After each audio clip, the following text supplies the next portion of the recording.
ইরানে মার্কিন হামলার পর বিষয়টি মধ্যপ্রাচ্যের জন্য হুমকি হিসেবে দেখছে অনেকেই। আবার কারো কারো মতে যুক্তরাষ্ট্রের এভাবে যুদ্ধে জড়িয়ে পড়া ঠিক হয়নি।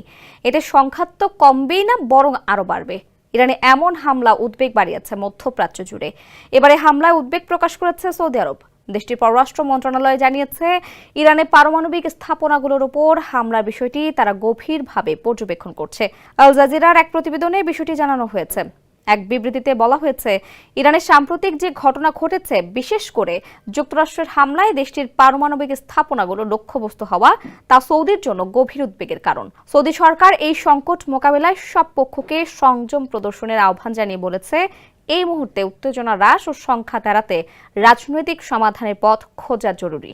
ওয়ালটন আবারও মিলিয়নিয়ার অফারে ওয়ালটন ফ্রিজ কিনে আপনিও হয়ে যেতে পারেন মিলিয়নিয়ার।